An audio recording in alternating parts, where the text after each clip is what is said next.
8h, 9h, Dimitri Et Pavlenko. place à l'édito politique sur Europe 1. Bonjour Vincent Trémollet de Villers. Bonjour Dimitri. Du Figaro, Vincent Sayel, le Parti Socialiste sort d'une semaine de déchirement. À l'issue du congrès de Marseille ce week-end, Olivier Faure reste donc le premier secrétaire du parti.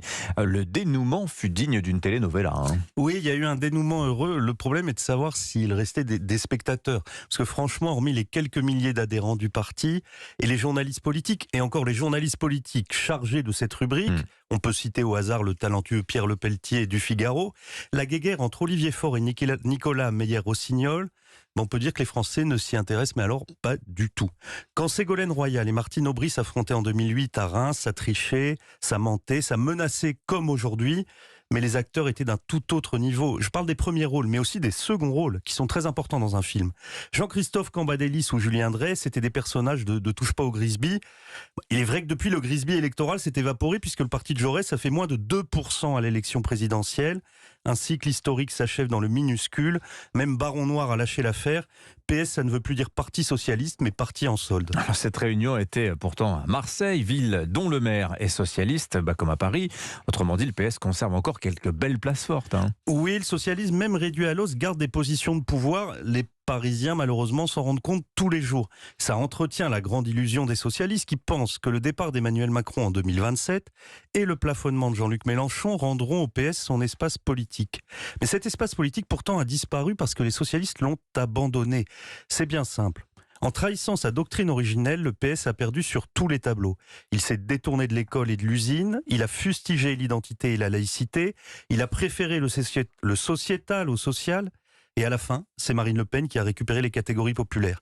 Et même le sociétal a fini à lui échapper parce qu'Emmanuel Macron a incarné le progressisme propre sur lui, tandis que la France insoumise devenait le mouvement du wokisme assumé. Alors il restait le modèle social-démocrate, mélange de réformisme et de redistribution, mais ce modèle s'est dilué lui aussi dans le macronisme. Mais Vincent, vous ne croyez pas qu'après la réforme des retraites et la loi immigration, qui va être présentée mercredi en Conseil des ministres, Emmanuel Macron, en gouvernant à droite, va laisser finalement un espace au centre-gauche?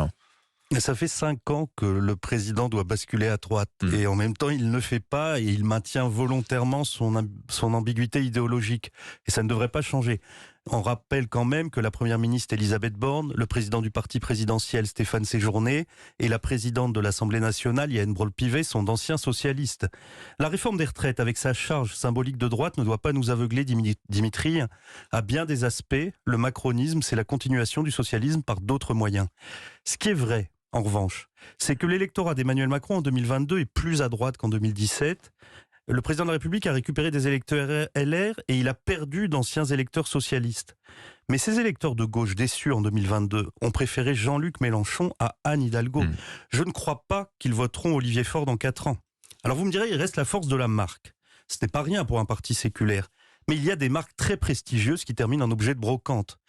Le PS, au fond, c'est comme le timbre rouge.